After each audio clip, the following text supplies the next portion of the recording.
Now recording, everyone. Please be aware that anything you say is being recorded this evening. Can and will be held against you in a court of law. Oh no, that's the wrong form. Okay. It's our call to order. Welcome everyone. Nice to see everyone. A slightly smaller group, but that's okay. Still quorum. Nice to see you. The first thing I wanted to do is call for approval of the March 17 minutes. I feel like it's been weeks since I saw you all after I saw you 3 weeks in a row. It has been weeks, but has everyone had a chance to review the March 17th minutes? Any comments on the minutes? May I have a motion to approve? So moved. May I have a second? I'll second. Great. May I see hands up on the side over there to approve? Or I guess hands up on the side and then I know who I'm looking at.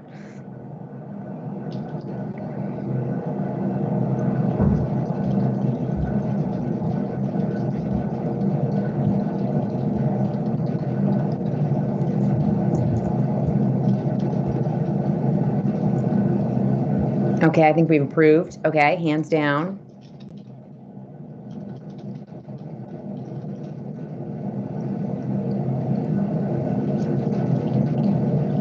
Okay, don't forget to take your hands down so that I know, so I can ask if anyone does not approve. One more. Sally, either you're going to vote both ways or you're going to take it down. Melanie, is my hand down? This is Valerie. Valerie, yours is down. Okay.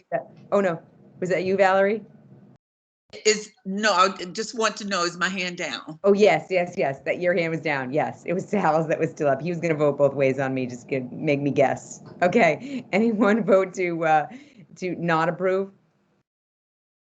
No. Okay, we're good. Minutes are approved. Okay, so before I actually go into public comment, I want to ask one thing so I do not forget for Deidre, who couldn't come tonight, and that is she has been covering 2 committees all year, meaning she attends 2 other committees and then sends their notes back to this committee, and she needs help. She has a new job and she feels underwater in that new job, and she can't do 3 committees, ours and plus 2 others. She really needs someone to take one of her committees.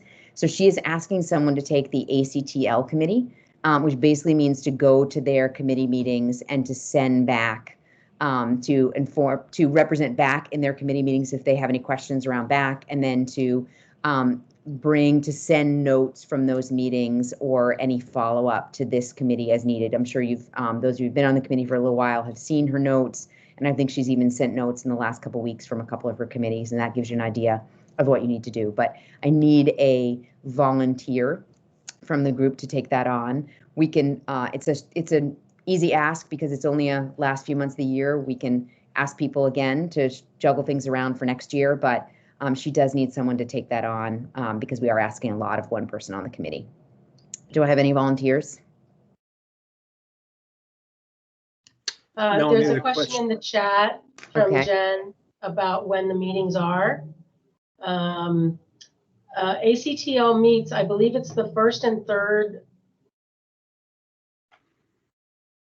Wednesdays of the month. Let me just clarify it. Let me just check on that. I don't know that she went to both meetings.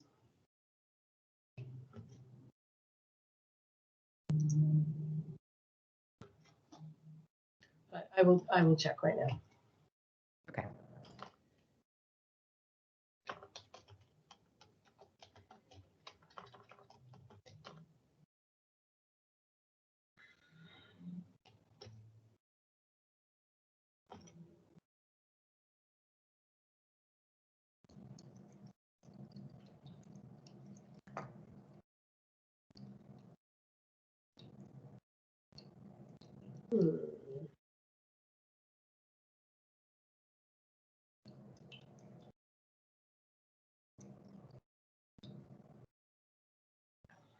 You're double checking the times? I am. I'm sorry. I just had to find it. No, it's okay. I just want to make sure that we weren't waiting just to wait. I just want to make sure that's what you were doing. I can't see you, so I just want to make sure. Okay, it looks like the meetings are the first Wednesday of the month. So there are only 2 left, May 5th and June 2nd. Okay, so we just need someone to cover 2 meetings and then to get back to the group about the content of those 2 meetings.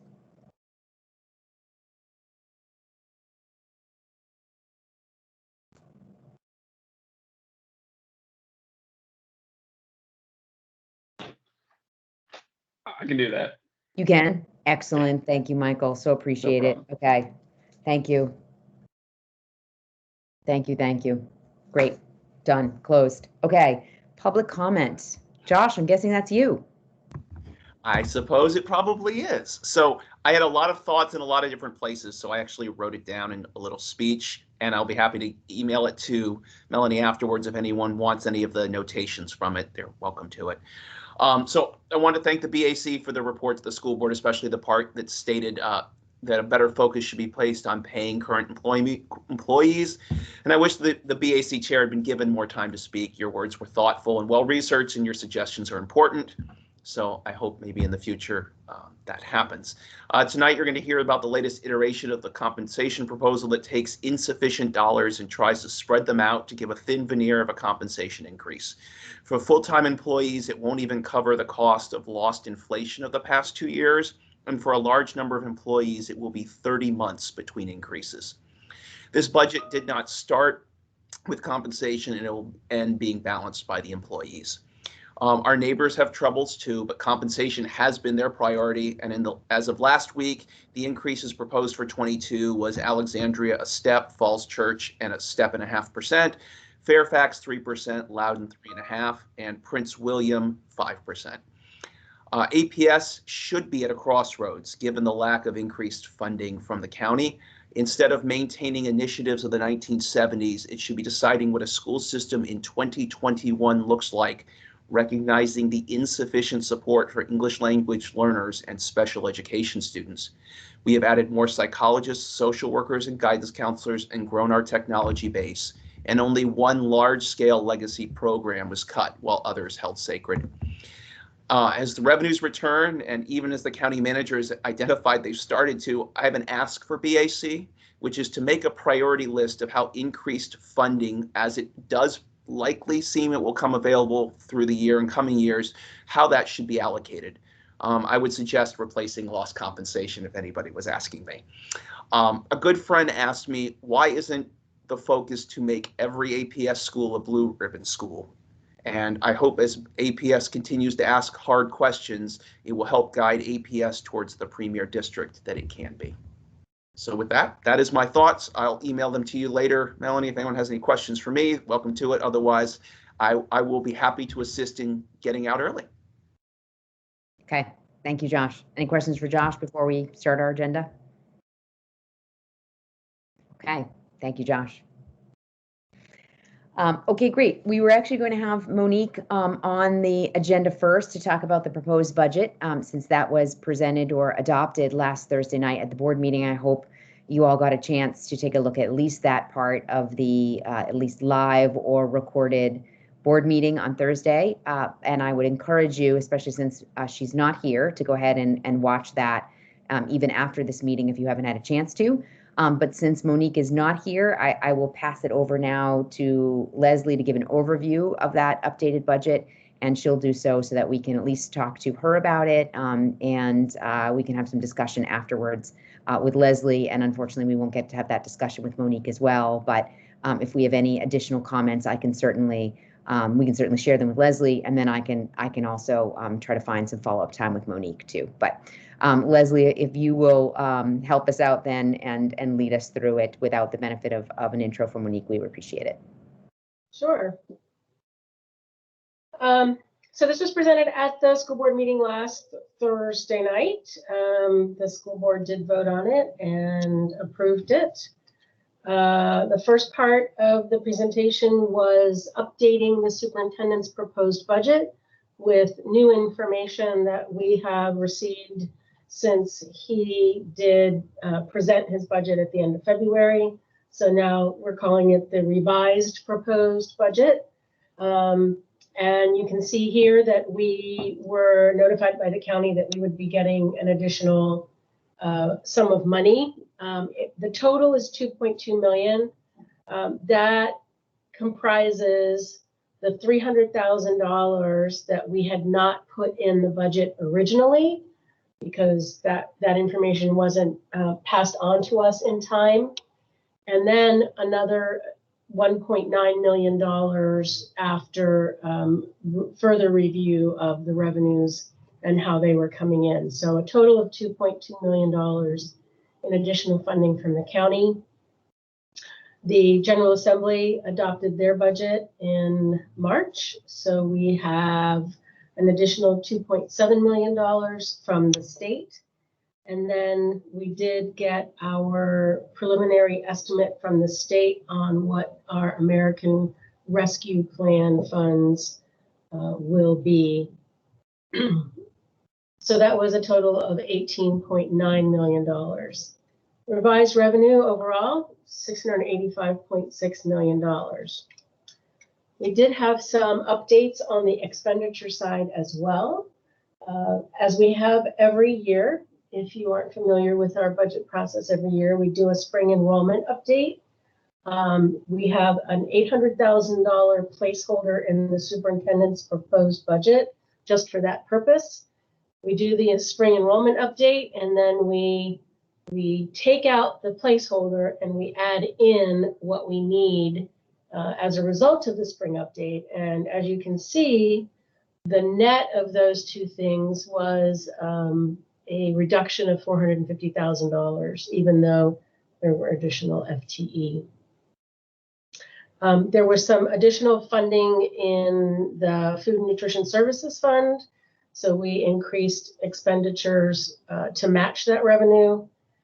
And we also added a custodian because of two things.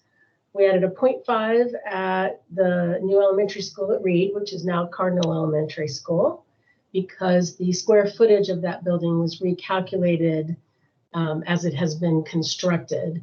And then the transportation facility, the staff facility there is undergoing a large renovation and addition. And so the square footage of that is now much higher than it was previously and required the additional custodian, or the additional half of a custodian, excuse me.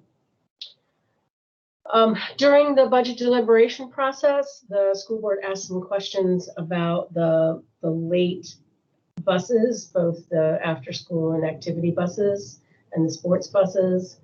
And in asking the question, the transportation office was able to review what they were doing and put forward what would be an efficiency, keeping all of the service that is currently being provided, but changing a few things to provide some efficiency, and that reduced. Oh, you've lost your Leslie, I screen share. think we lost her. Yeah, I think Yeah. someone accidentally shared their screen and overrode you for a minute there. Okay, let me see what I got here.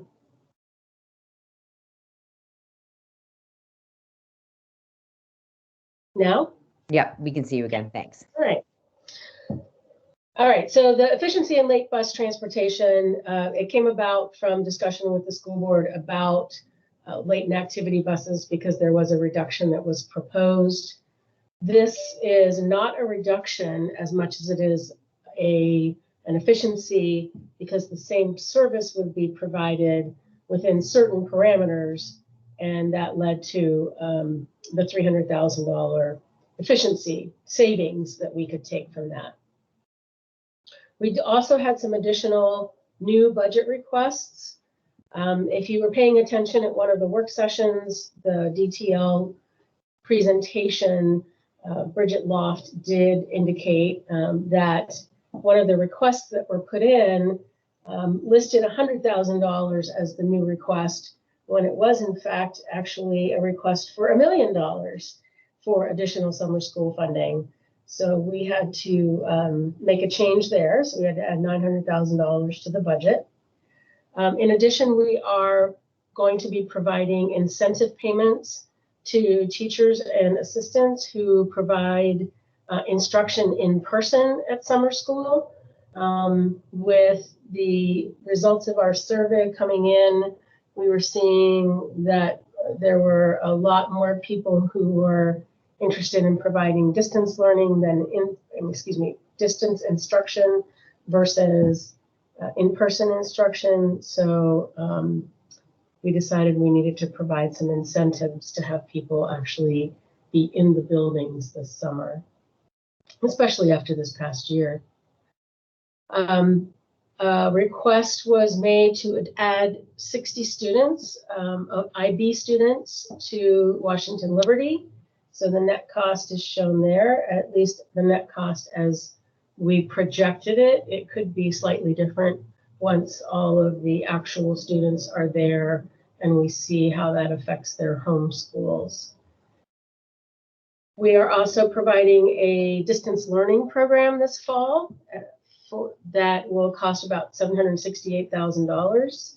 We're adding one position for an administrator for the program, and then there's about $580,000 for toolkits that provide manipulatives and consumable materials for students, as well as software, especially for some of the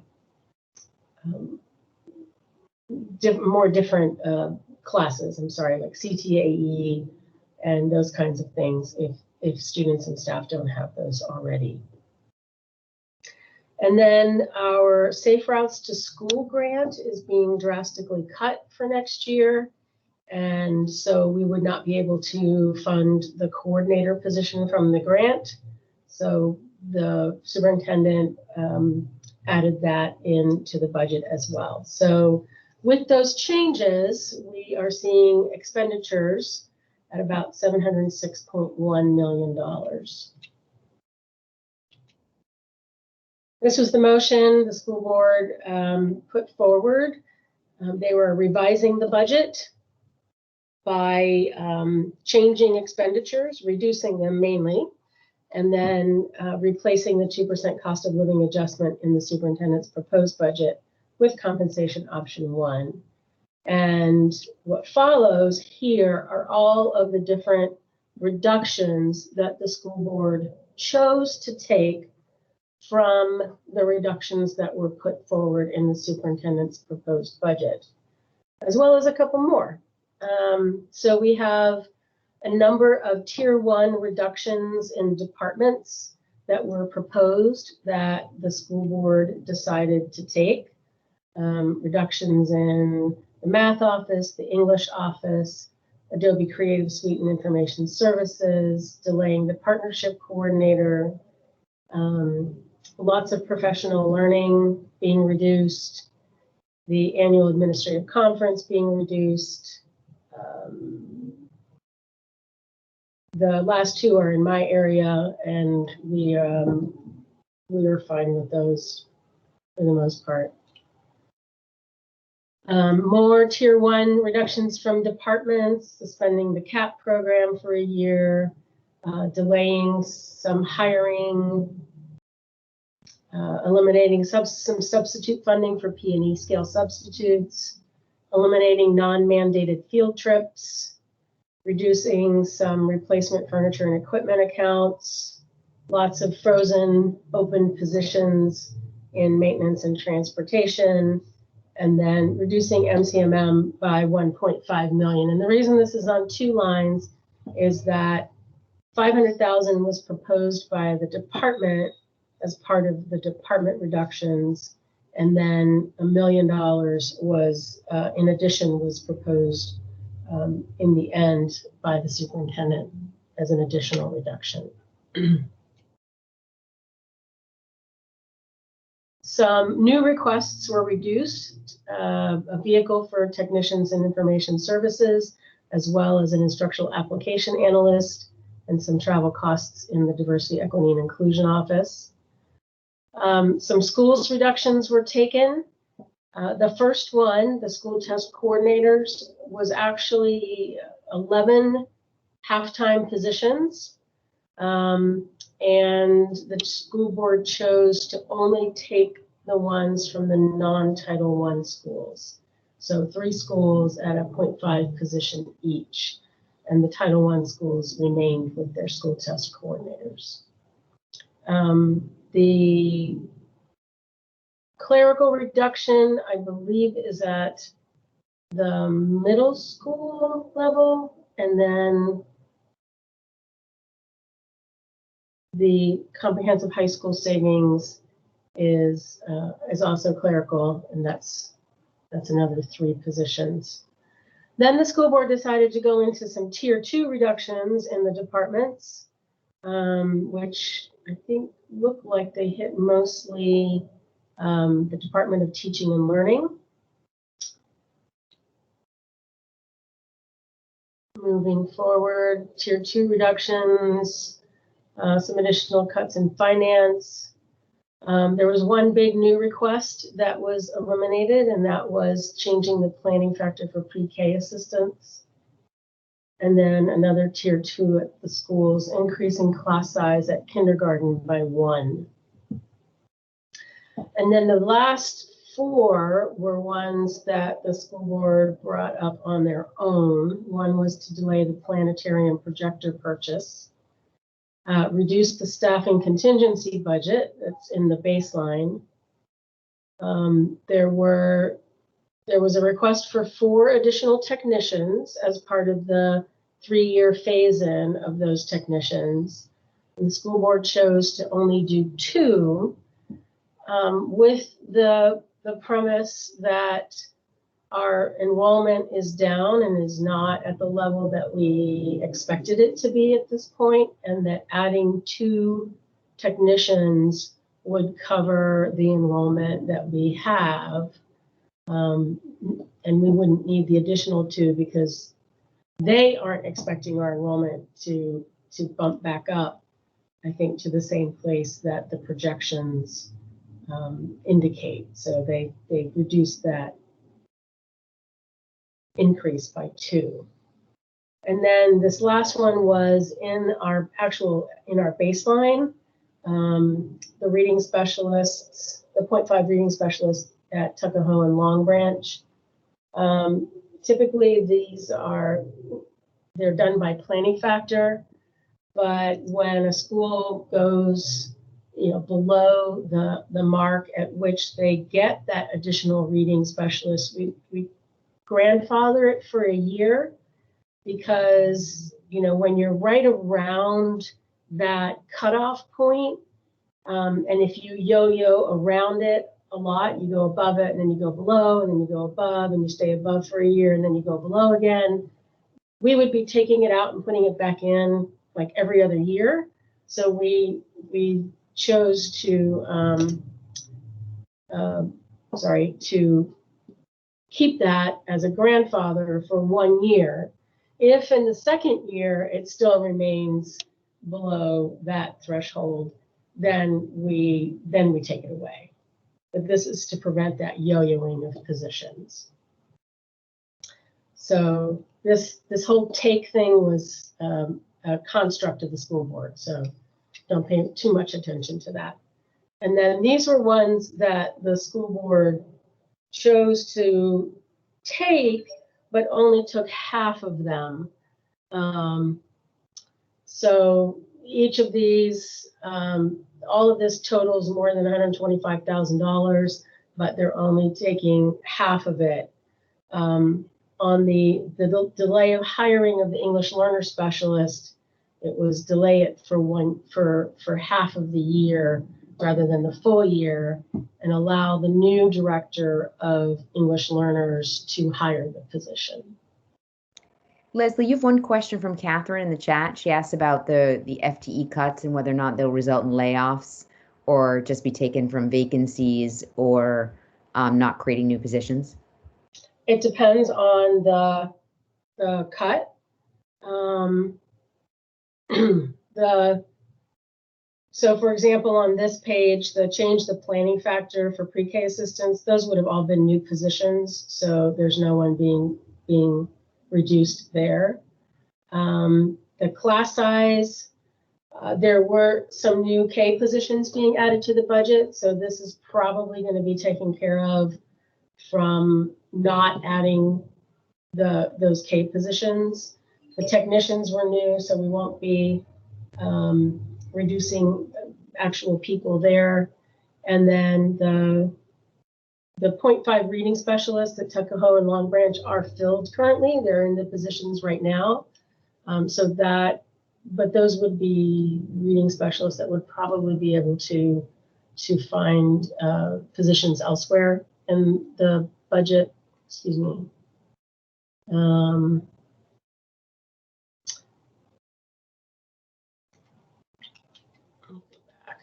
going back to the beginning, sorry. Let's see. Instructional application analyst was new. The school test coordinators are filled, so those people who are doing those jobs would have to find other positions within the school district. Most of them are teachers, so they would likely just be trying to find an additional teaching, being put into a teaching position somewhere else. The clerical will definitely be touchy because there aren't a lot of vacant clerical positions that we can move people into, and we don't add a lot of clerical staff each year with the increase in enrollment. So there could be some reduction in force there.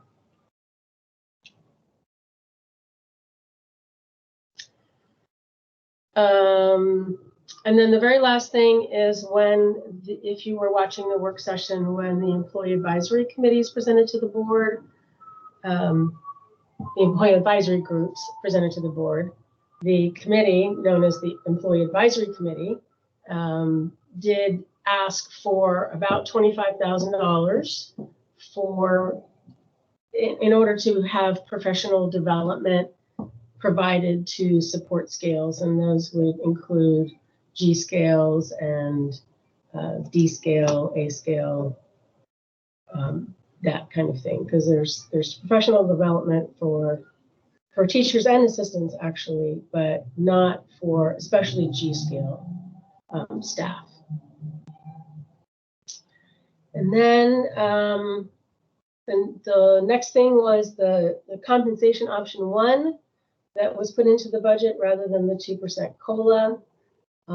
If you were watching the meeting on Thursday evening, the school board indicated that this is not the final place that they're going to land. This was a start of the discussion around compensation for them.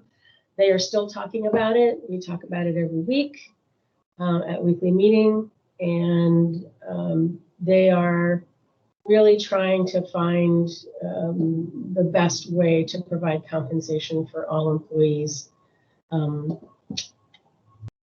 But you know that there's only a finite amount of money, and so we can't do everything that they want to do. So at the end of the day, with the changes that the school board made, there's still a shortfall of $14.9 million. They did have a meeting with the county board on Monday afternoon, and did ask for these funds plus the $750,000 in one-time costs for furniture and technology for the opening of the Ed Center.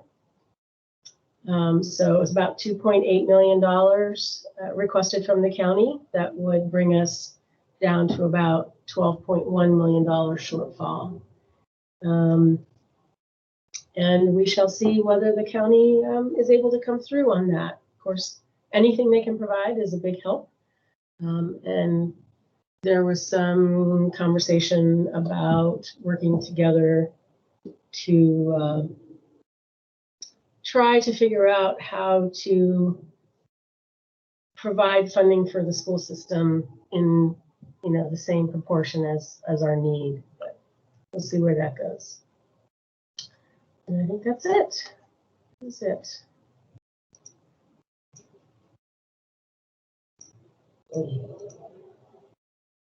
So happy to answer any questions. Yeah, Bob, I think is first with his hand up.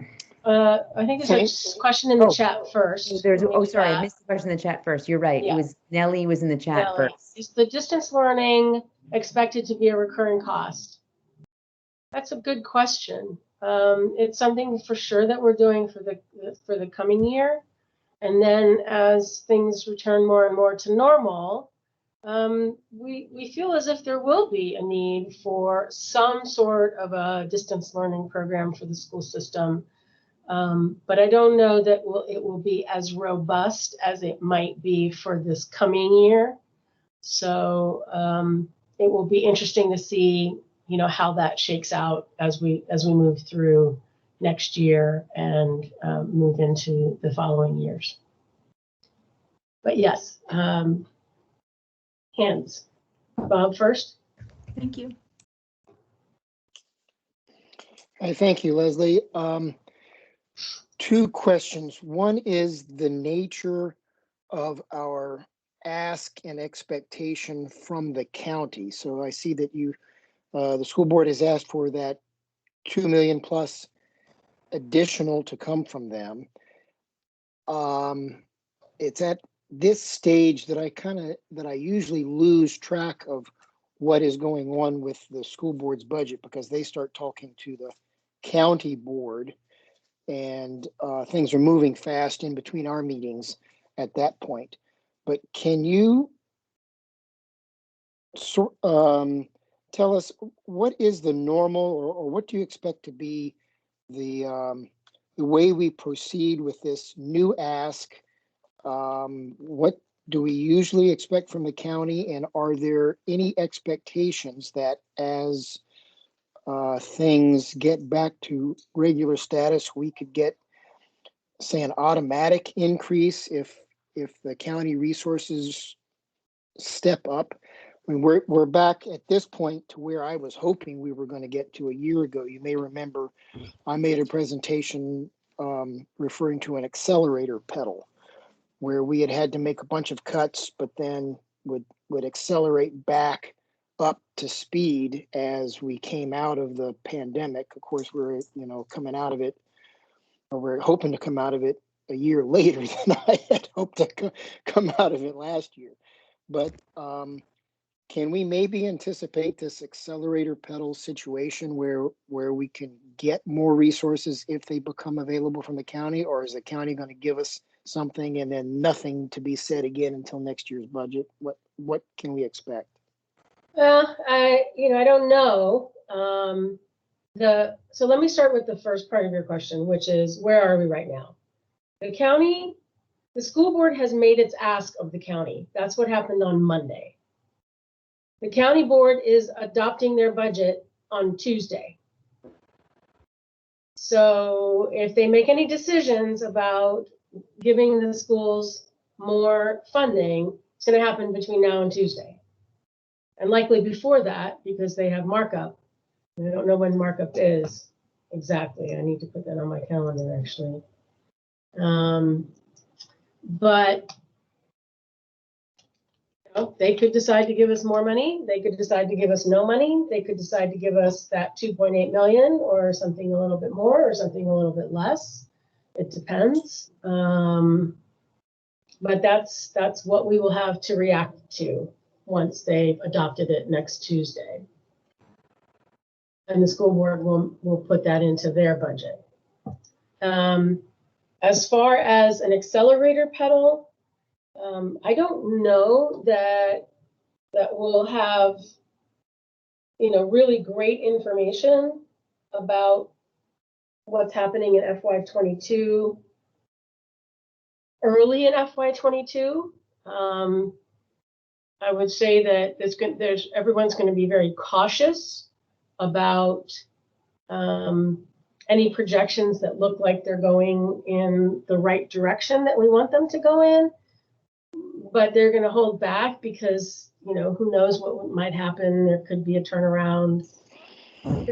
Everybody's going to be really, really conservative and very cautious. But it's not as if we never see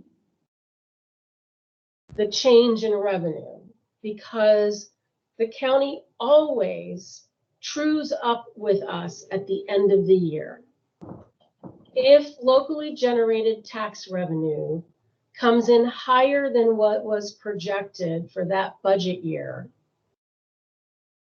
at the end of the year, the county says locally generated tax revenue was $1 million more than we expected. So here's schools, your 47% of that $1 million at year end, and that goes into our closeout balance. So we do see it. We just may not see it until the end of the year or after the end of the year. So I don't know how much of an accelerator pedal they're going to have for next year. I don't know that they're going to be willing to project in October that they're going to have, $5 million more in revenue and let's spend it right now, because what happens if it doesn't manifest itself? And that's what you'd call hesitation on the accelerator pedal. You push the pedal, but the car doesn't speed up. It's going to take a while, I think, for the economy to recover, and I don't know that they're going to be willing to, go off, off the line really quickly without having a little bit of a track record. All right, thank you. My second question is, I'm confused with where the school board's proposed budget stands on the compensation. The chart that you showed, or if I remember right, those were some of the various proposals I think that maybe you had generated. You're always very good at coming up with some different ideas, but I don't know what column they're in. It is one proposal. Let me pull it back up. I didn't think I had to walk through it, but obviously I do, because I'm the only one that understands it, because I put it together. Yeah. All you right. always come up with great ideas, but I thought these were various ideas. So, and I had to correct someone who spoke at the meeting on, not correct, but provide additional information for them because they were mistaken in their understanding. These two columns right here are the people who would not receive any monetary compensation if a step increase is provided. So it's 100% of our hourly and this many percent of each of the other scales. So what this option does is it provides all of these things. A step increase midway through the year. Sorry, I do that all the time. Plus an additional step at the top of the scale midway through the year. A 3% COLA. And a $2,000 bonus for those on longevity or top of the scale midway through the year. But it's only for the scales for which you see dollars in that column. So every scale gets a step increase midway through the year. The C, E, G, M, P, and T scales get an additional step at the top of the scale. Hourly gets a 3% COLA, nobody else, just hourly. And the A, D, E, P, T, and X scales get a $2,000 bonus for those on longevity.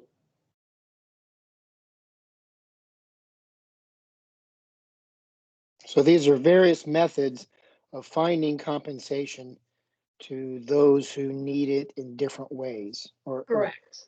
Yeah, So got it. all of these would be implemented under compensation option 1. All of them.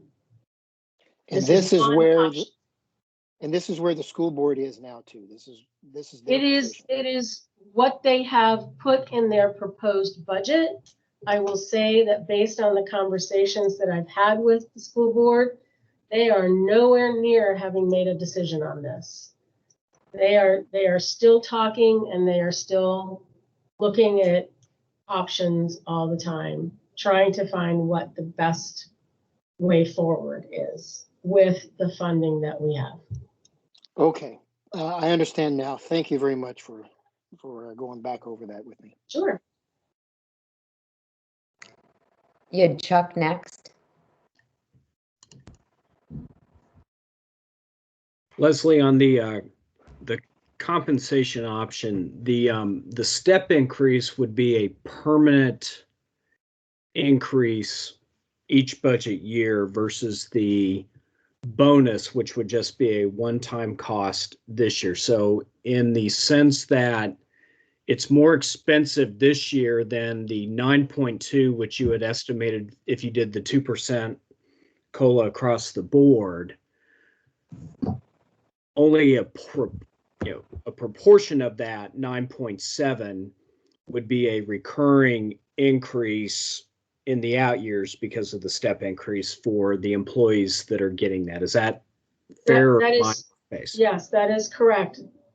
The $3.1 million that would be used to provide the $2,000 bonus would not be added to the base in FY23. It's something that's only done in FY22. So about 6.6 million would be added to the base rather than 9.8 million. If we did a COLA, if we did the 2% COLA, if it reverted back to that, then that full $9.2 million would be part of the base in FY23. Okay. All right. I just want to make sure I had that right. Thank you. Yep.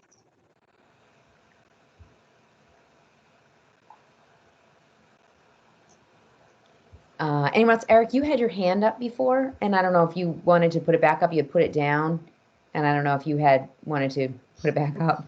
No, I'm good. I'm good. Okay. Anything else? Any other questions for Leslie? No, I mean, I know we have a ways to go yet, Leslie, because we still have $14 million gap. So it seems like we have a little ways to go. Oh, you have one more. Chuck wants to come back. Jen, just exactly what you segued to. What are the next steps for finalizing the $12 million deficit? Well, it's still a $14.9 million deficit right now. If the county board gives us $2.8 million, then it's $12.1 million, and then we have to figure out what we're going to do. Mm-hmm. From everything that I've heard from the board, and most of you have heard the same because they've said it at work sessions and at school board meetings. I think they want to use reserves to close the gap. They don't want to make any more cuts. They really are not happy right now with their choices. But I would say that whatever that deficit ends up being, more than likely they will choose to use reserves to fill it. Is there any, and Chuck, I know you're going to go too, but is there any other chance that there's more revenue coming from the county, or is there another update coming at some point, or is this now the revenue? No, this is the revenue now. I don't expect to see any more. This is usually in the process when we receive that update. Okay.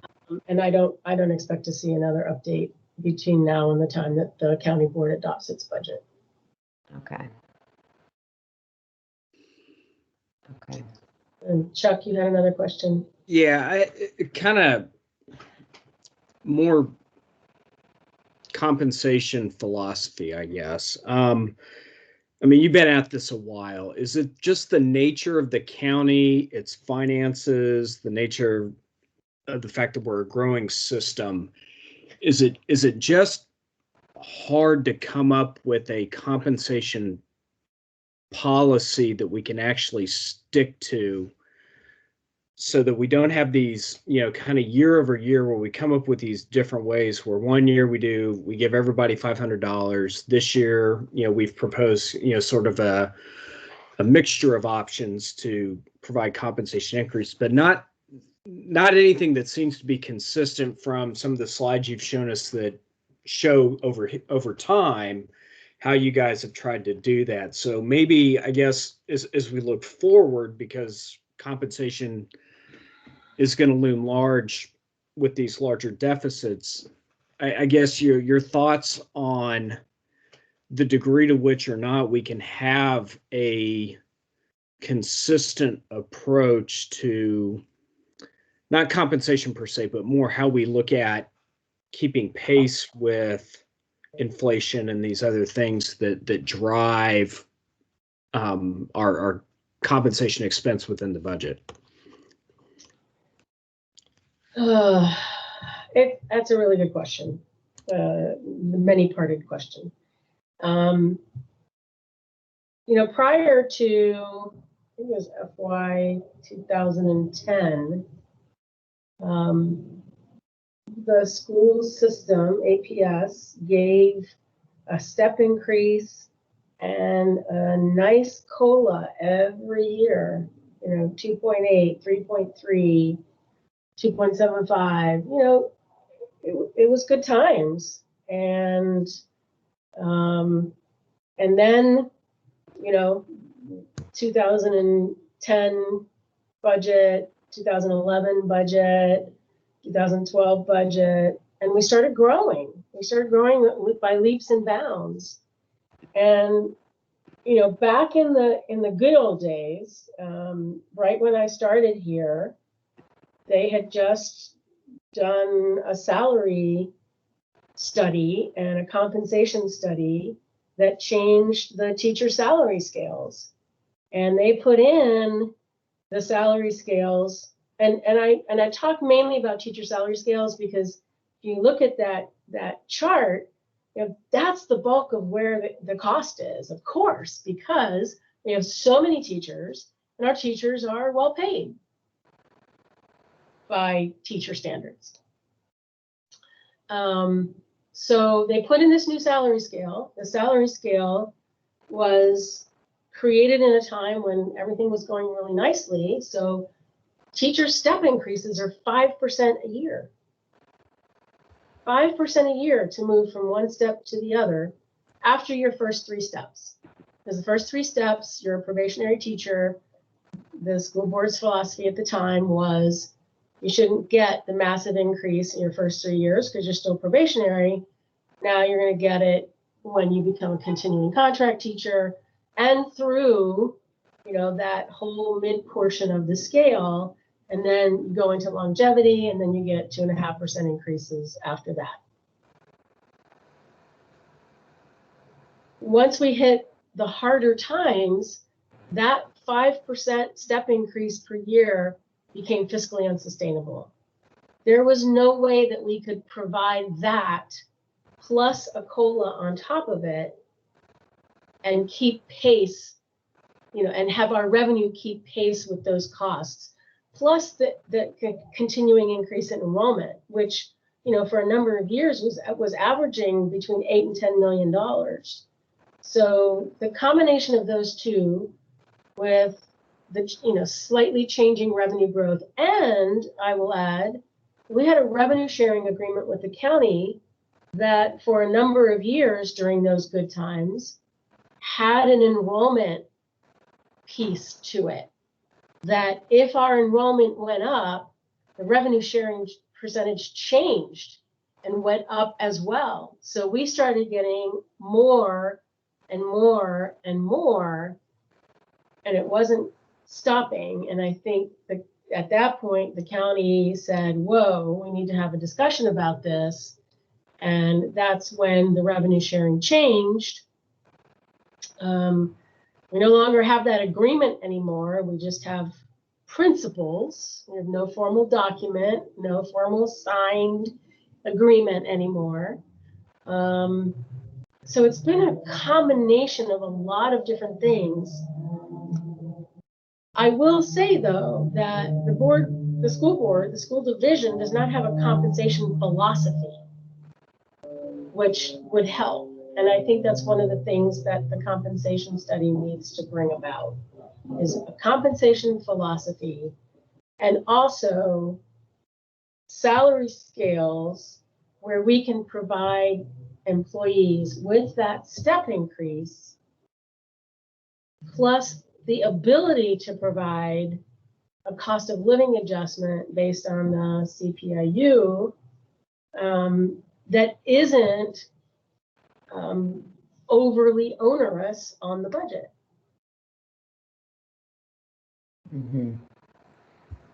Bob, if Eric's, your hand's been up and down.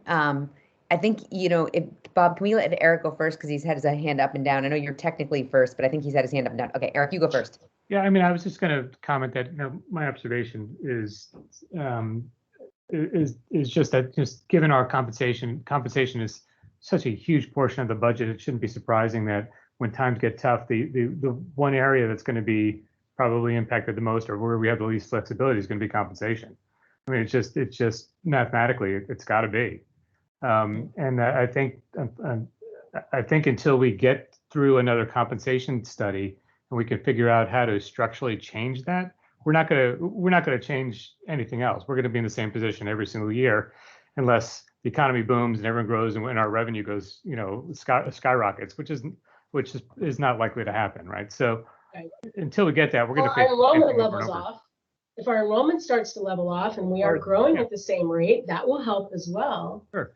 And needs have changed too. I've definitely seen a change in the need of our students over the last, oh my gosh, how long is it? Almost 14 years. It's really changed. The severity, the significance of their needs has increased, and that requires additional funds. Okay. Bob? I'm reminded that, as I put it at the beginning of our budget season, that enrollment is paramount. And I believe now that there's a survey that's going on to help put a finer point on the projected enrollment. But I don't believe that any adjustment has yet been made to the proposed budgets. So that information has been requested and a survey has gone out, results are pending. How are we going to fold those results, and when will we be able to fold those results into the budget? I don't know, because I don't know that we're going to have enough data from the survey in time to make a reasonable decision regarding the budget. And we're looking at having a full in-person program plus a full distance learning program. And we have not said we need additional teachers for the distance learning program. We are going to rejigger the staffing that we have and pull staffing from the schools to staff this distance learning program. If we start playing with the projections and we have fewer teachers, to provide both the in-person and the distance learning programs, then it's going to be more costly. We need that wiggle room right now. We understand that there's a lot of ambivalence about what our projections are saying, but we need those teachers next year for a number of reasons. One, our kids are going to have more needs. So if our class sizes end up being quite a bit smaller than we had anticipated, all the better. Number two, if we're pulling teachers out of buildings because we need to staff the distance learning program, then those class sizes won't be quite as small, even though they may be smaller, which is still helpful for the teachers who are trying to get all their kids back on track. So this is not the year to come down and say, nope, those projections are wrong. We want to, take money away from this and end up paying for it in the end. Whether it's now or whether we have to come back to the board in the fall, if they cut it now and say, we need $5 million more for staffing for our schools because of X, Y, and Z. enrollment came in higher, we have to staff the distance learning program, if more students would need, whatever it is. Understand. But All right. I actually don't know the answer to when we're going to get the survey results in, and whether or not there's going to be enough time to fold those survey results into what the enrollment projections are. Thank you. And make it have significance in the budget. You know what I mean? Right. Yes, I think I do. Thank you.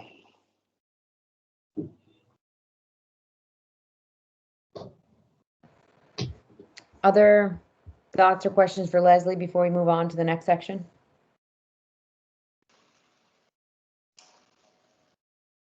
Juan? Leslie, I know there's the unknown factors related to the number of teachers that will be needed in the fall. Is HR doing anything to tentatively seek additional teachers if they are needed in the fall? In anticipation where the budget you may need more money in the budget because enrollment goes up. And if enrollment increases, you know you're going to get additional revenue there. But is the school system prepared for an increase if there is one? So we've projected in the budget that we will have more students in the fall. So we have added more teachers to the budget for the fall. What is under discussion right now is whether or not the projections are too high and whether we should reduce those projections and thereby reduce the amount of money that we're putting in the budget for enrollment and reduce the number of positions that we're putting in the budget for enrollment. We have argued that it is just too unknown at this point to pull back on those projections, because if everybody comes back, our staffing contingency in the budget wouldn't be able to handle all of it. We wouldn't have enough money in our budget to actually have all of the teachers that we would need if we cut them back now. Plus the other reasons that I've talked about, which is the number one is the distance learning program. You know, if a very small percentage of our students choose to be in the distance learning program, then it probably won't be as big a deal. But you know, if we're saying that 20% of our students are going to be in the distance learning program, that's a lot of students. Right. Has any surveys been done related to the distance learning? And we are going to be surveying families. I believe there's a survey out right now asking about what plans are for the fall, whether the students would be the 19th. Chuck, thank you. It's all hazy to me. So much going on. It's coming out soon. We are doing a survey. We're going to find out what people are thinking right now. The issue, of course, is that it's going to be April the 19th, and by August the 19th, they could decide something completely different. So they could say, we want distance learning, and then change their minds in August, and then what do we do? I mean, there's going to have to be obviously a drop dead point where we say, whatever your decision, whatever your choice is as of this date, that's going to be your choice from here on out for some time period, not for the entire year. And because we won't be able to make the changes that we would need to make that quickly. That's, you know, we're a little bit of a Titanic. It's hard to make the turn quickly. It's a slow thing because there's so many moving parts that have to turn with it. Mm-hmm. Last but not least, based on those contingencies, is the school board anticipating maybe pushing back the start date of school? Has that been a okay? No, they've set their calendar for next year. There's been no discussion of changing the calendar at this point. I think too many plans have been made already to make that change. Other questions? Okay. Leslie, in that case, shall we walk folks through the CIP calendar? Oh, sure. Let me go off camera for a second here.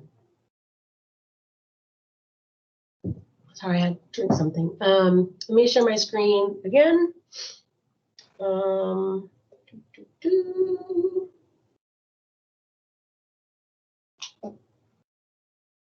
man, I think I changed where I was. I did. Okay.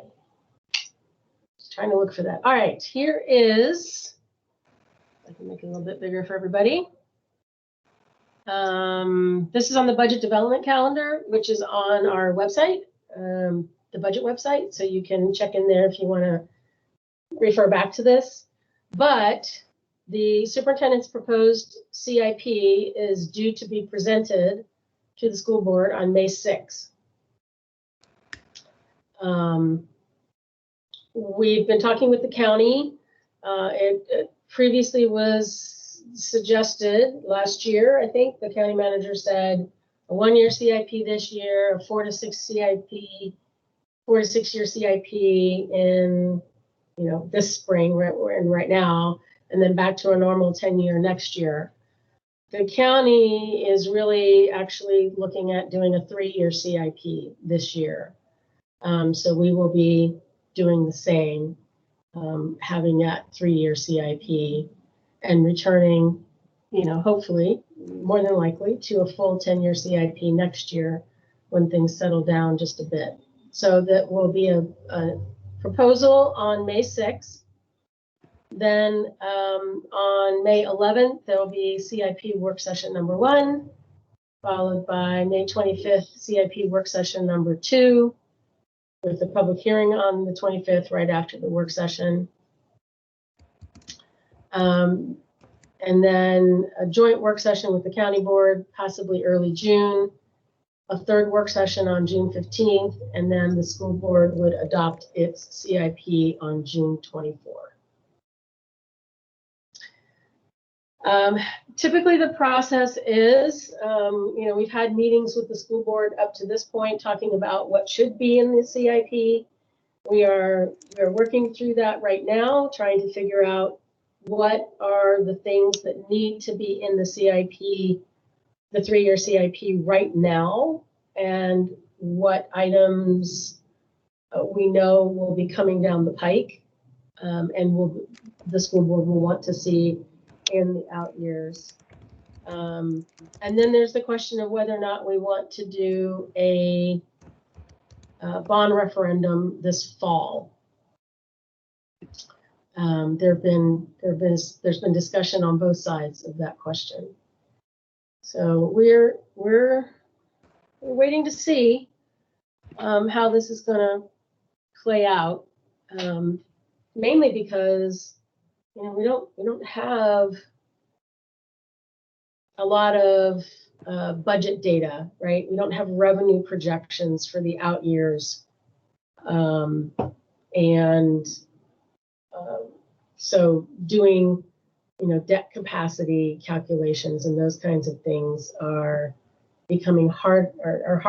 I can't tell you how much debt capacity we're going to have 3 years from now because I don't have any revenue projections from the county to tell me how much revenue we're going to have. And when I'm looking at debt capacity for next year and the year after that, I have to take out the one-time funding that we're getting.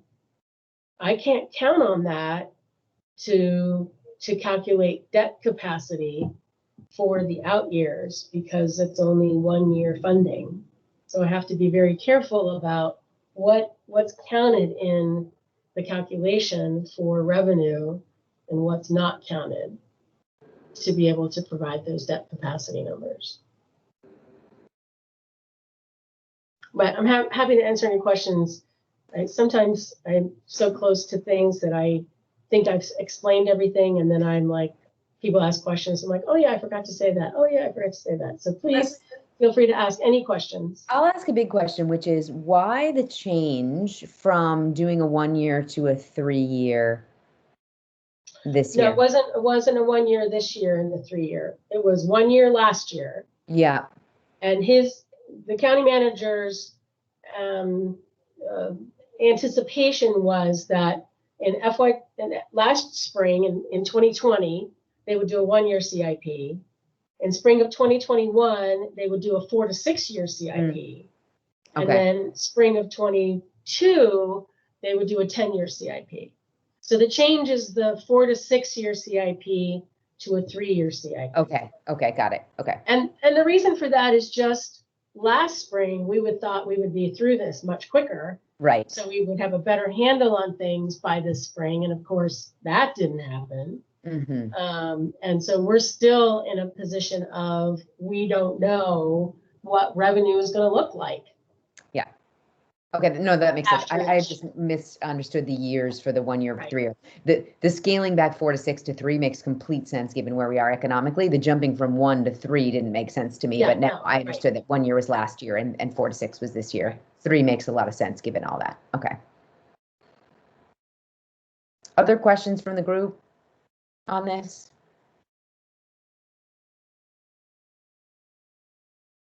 All perfectly clear?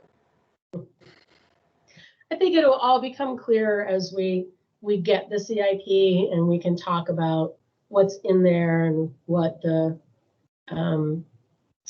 future holds and what our debt capacity looks like.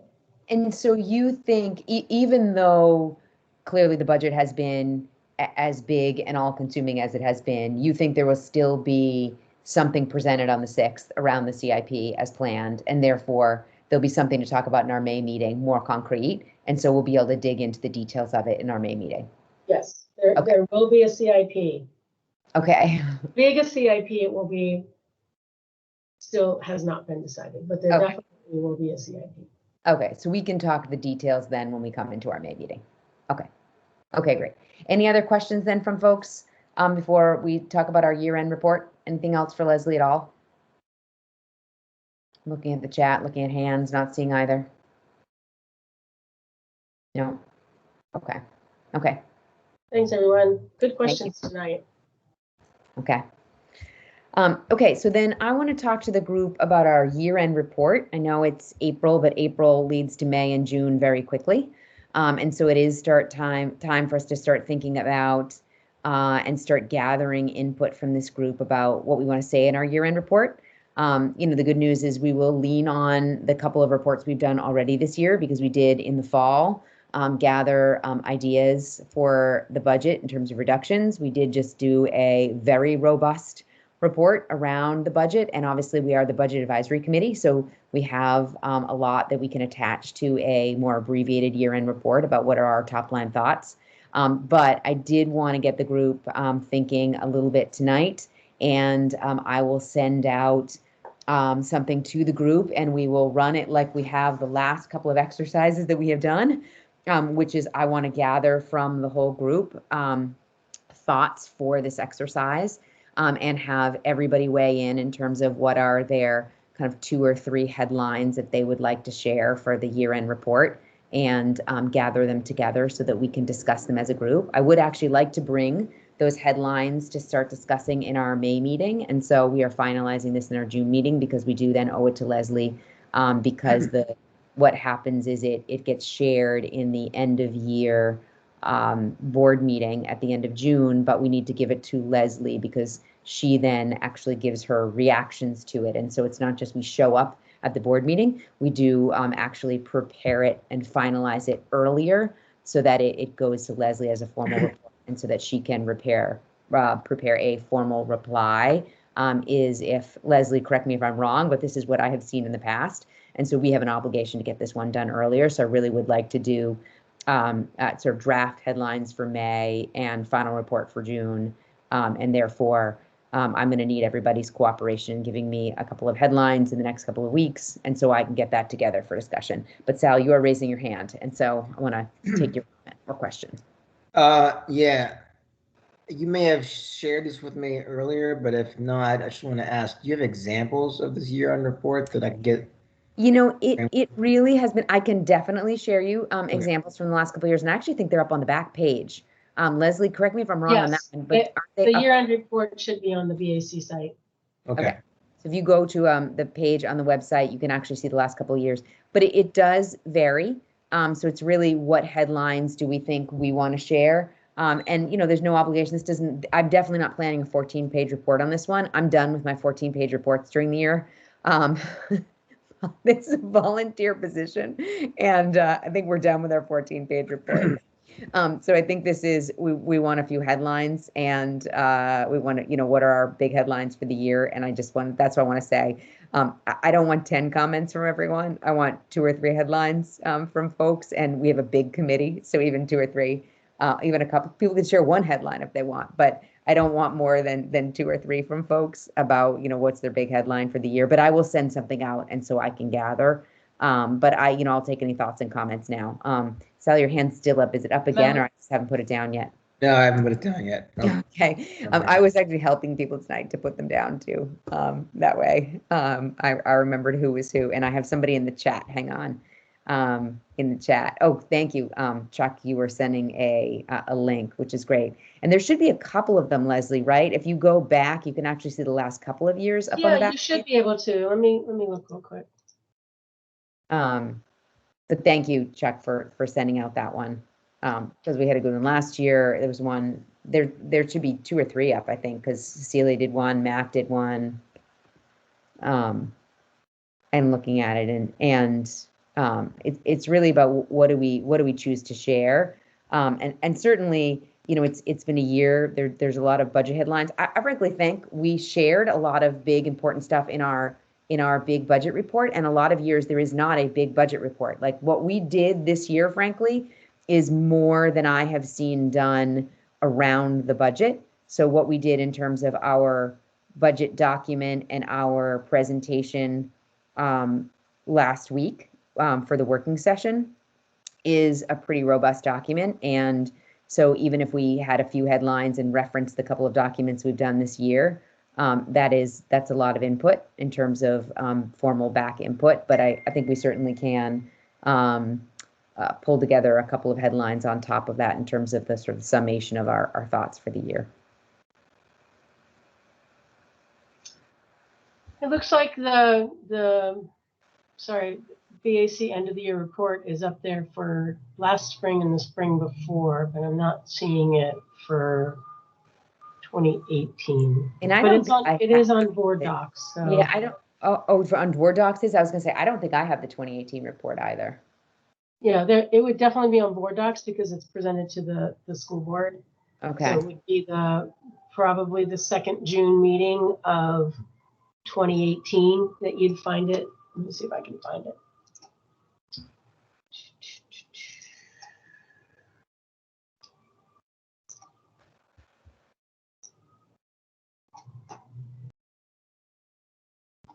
I can send a link to that.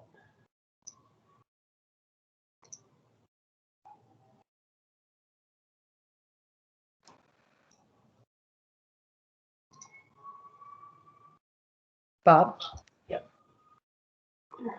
One thing that we might want to do like we did last year was include in this end of year report any suggestions that we want to get put in the budget direction. Mm-hmm. Remember that's what we learned was the only way for us to make that input, which is one of our chartered tasks. So Is to make it in this document. That's a good thought, Bob. Yes. Yeah. Yeah. And I can send that out in the my asks. Yeah, to include the budget direction. Yeah. Yeah. Leslie, what would you anticipate? We just did a comp study. There's talk of another one. What would you anticipate that would be different with this upcoming compensation study that was not studied and the one that came out in June? Well, the one that came out in June was more of a market study to see, to assess our position, right? Okay. And to provide the school board with, like, here's some directions you could take for restructuring your salary scales. But what I think the consultant needs from the school board is, what is your objective in redoing the salary scales? What do you want your compensation philosophy to be? We need the consultant to actually restructure the salary scales based on the input from the school board, so we can see what that would look like. And I know there's some other things that I'm not thinking about that Dan Redding would be like, oh, I wish you had told them this, but I can't think right now. So But- fair to say the last one was more higher level, like, this next one would be more getting to the nuts and bolts of, okay, based on this higher level view of how you want to compensate the staff, here are the specific changes you would need to make in terms of scales, salaries, like a much more tactical look at how to pay the staff we have, as opposed to understanding where we are relative to peers. Right. Okay. Yeah, I definitely think that would be something, Melanie, we would consider, our view on how, I don't know if we have a way to shape that, but it's certainly, I think, top one or two problems we're going to wrestle with for the next few years.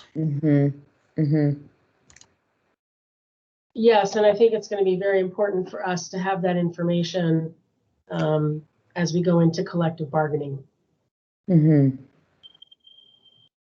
Yeah. Yeah, I think I'll spend a little time in the next couple of days structuring some categories that people can give input on, budget direction, compensation, anything, anything else high level that you'd want to tell the school board or the superintendent that did not get into the budget document, or that, and I'll send out again that document for the fall, which is other cost cutting ideas, right? It's more what are the other headlines that we didn't get in somewhere else?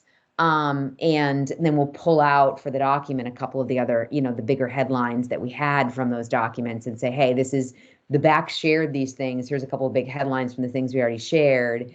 Then, here's a couple of the other things that we didn't get to talk about in those documents that are going to be of importance. But again, we're not looking for a 14-page document here. We're looking for a shorter, pithier document about our summary of our top line ideas, and then we'll attach the longer documents that we've already done this year. But so not looking for another treatise here. It's not a 500-page document we're commenting on. It's more like, what are our big headlines?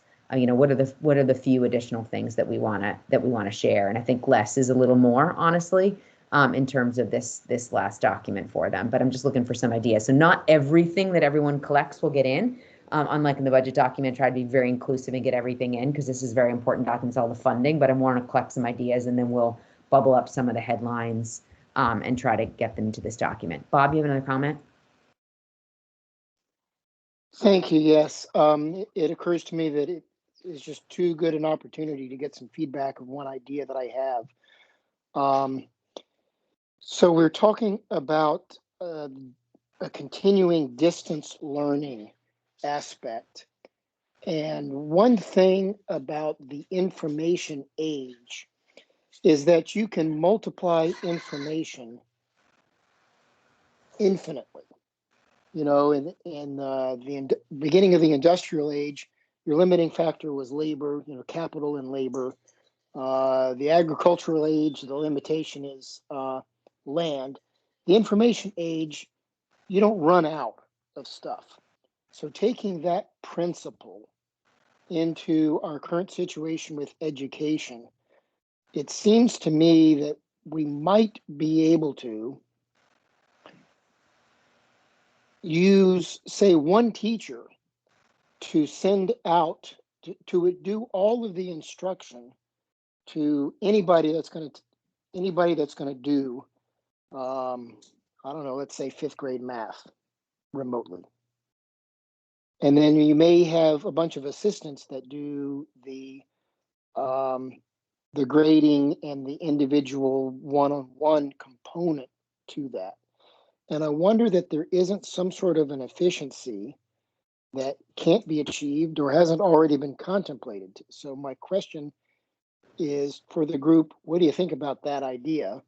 And Leslie, has any of this been discussed and contemplated in terms of a remote, the distance learning way ahead? Or is it just seeming to be the status quo? Well, we need to ask a teacher to do both distance learning as well as in-class learning, and there's no true change or acknowledgement of the information age advantage of multiplying, one teacher's efforts to 100 or 200 students rather than a class of 23. To the degree that our agenda, Melanie, can tolerate it, I'd appreciate some further discussion. If it can't tolerate it, I'll be satisfied with just throwing the idea out. I think we can take a couple comments on it. I think a couple comments is fine.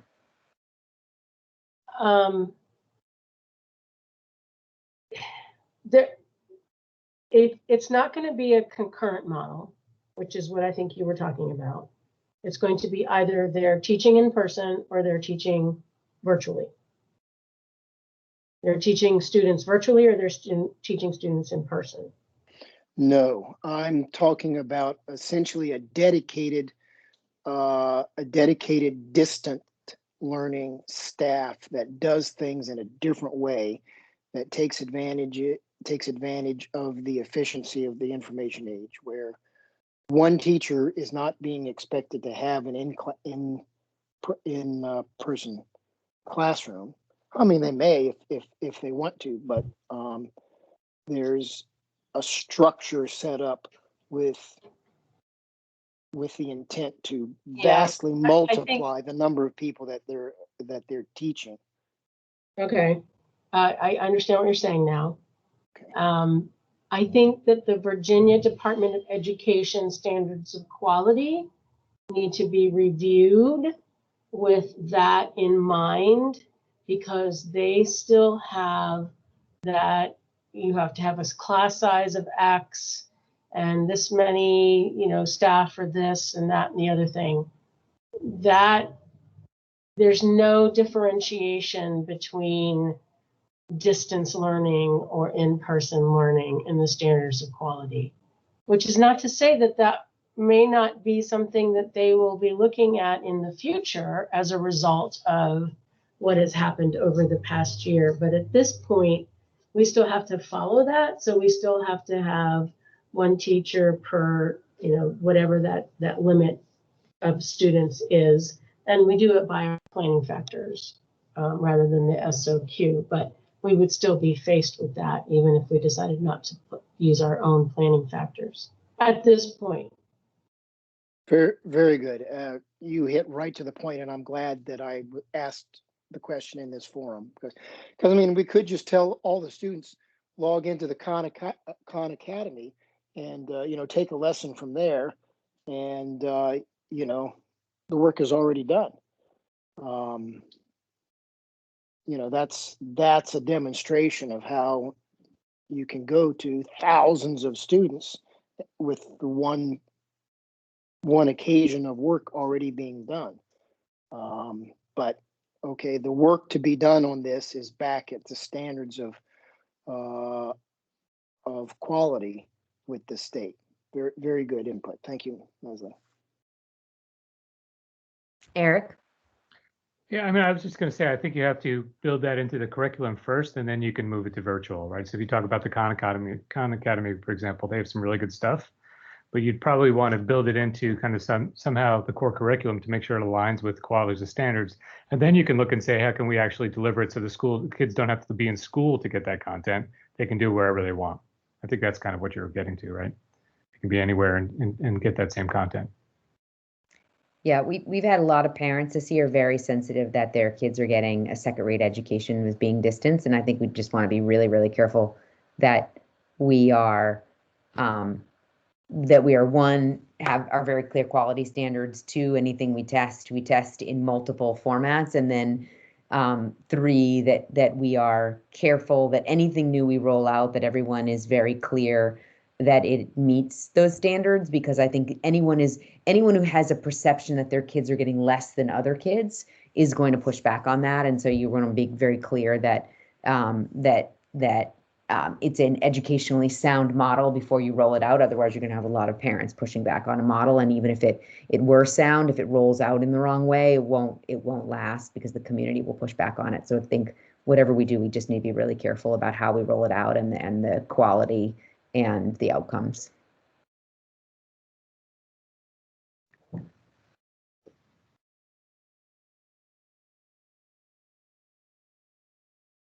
Other thoughts and comments on the year-end report? Like I said, I will, or on Bob's thought, or on the year-end report. Like I said, I'll give some thought to the structure. I'll send out things for folks to send a couple bullets in on. We'll aggregate the bullets and share back with folks so that we can have a discussion in the May meeting around what our headlines are, so that we can be all set by June for Leslie. If there aren't a lot of other comments on there, Not for me, for the school board. And Leslie, any other advice from you for us? No, I think you guys have a clear path. You know what you want. You know what you want to say. I just mean set for you, because you have to take it the next step before we both go to the school board. Yes. Meaning respectfully that you get a little time, so that you're not rushing at the end, scrambling because we haven't given you enough time. That's all. Yeah. Because I know it's a busy year for you, and so probably you don't have as much time as you usually do. So just trying to make sure that we are working ahead of the clock rather than behind the clock. That's all. It's not an easy year for anyone. So trying to keep us on schedule on this side, so that not for anyone. Yeah, not an easy year for anyone this year. Okay, so the other thing I want to get people thinking of is we will have a leadership transition, as we usually do. Chuck is our very capable vice chair, who will be taking the reins next year, and he will need another very capable vice chair.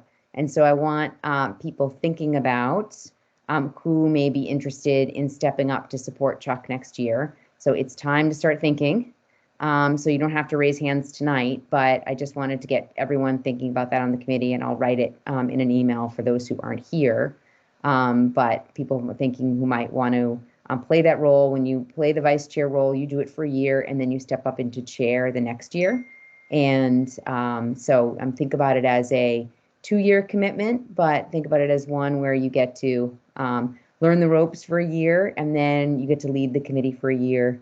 And you get to contribute and make sure that our voice is heard in a very constructive and helpful way in the community. So it is worth the time and effort to make sure that we're doing our part to make our thoughts and contributions known in the community. So please think about it, and think about supporting Chuck.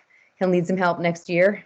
It is very helpful to have someone who is there and helping out, helping think about the planning, helping to make sure that people have what they need. Like, look, tonight, he gave you the links. I was thinking about something and he gave you the links.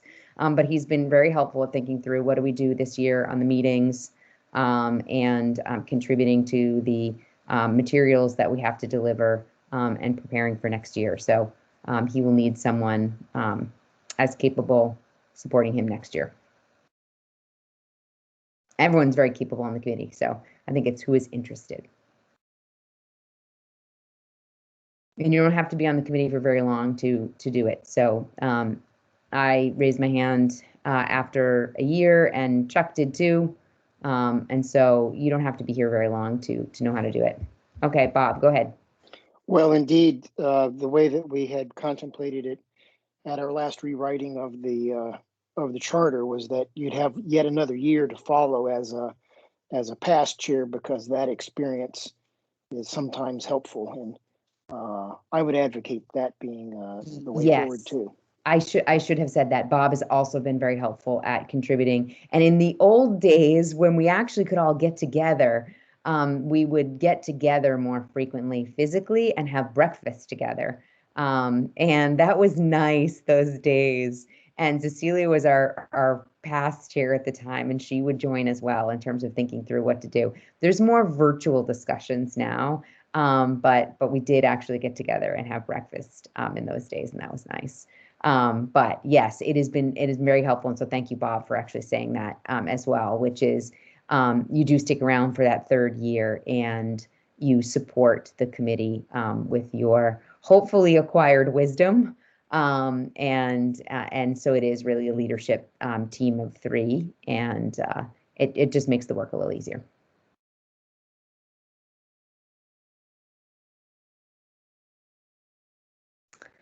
Okay. Anything else before we adjourn tonight?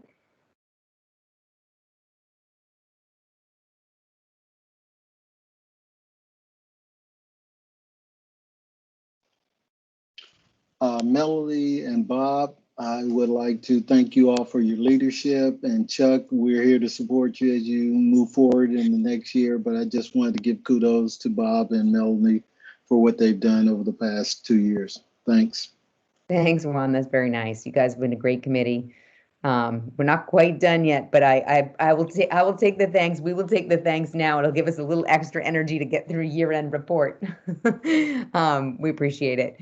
And we do appreciate it. It's been a great committee. You all have been you've been great contributors this year, and I so appreciate that. And I'm sure Bob feels similarly, and I'll let him say something, but you were great last year too. Go ahead, Bob. Yes, thank you. It's been very good. So I only have, I guess, a May and June. Are we meeting in June? We are. We do. Yeah. So I only have 2 more meetings after of a 6-year career. As I tell everybody, I guess you finally get smart on the budget and have some insights. I mean, nothing comparable to Leslie, of course, but once you spend that many years looking at it, I guess you get too dangerous. So they say, no, you got to leave.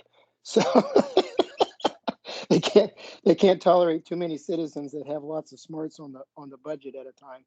Or anyway, that's my joke about it.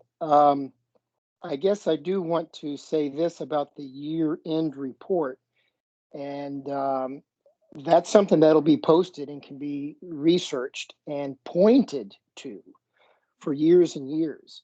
And anything that we want to say or repeat, if we think that it's something is worthy of repetition, that even is useful, because we can tell the school board, well, remember, we recommended that at our year-end report last year or 2 years ago, or somebody else like a school board candidate wanting to know about what position they might want to take on something. You can say, well, we came up with a bunch of really good ideas in our year-end report. Why don't you review the recent history of our year-end reports? Those documents we can put forward some really, really good ideas that will have legs. Even if they're not implemented, the ideas are there and can be advocated by who knows who for years to come. So Thanks, anyway, thank you all too. Thanks, Bob. Okay, anything else before we close? Okay, in that case, have a great week, everyone. Look out for another email from me. And thanks, everyone, for your attention tonight. Thanks, Melanie. Good night. Good night. Thank you. Thanks, Leslie. Bye. Thanks. Good night.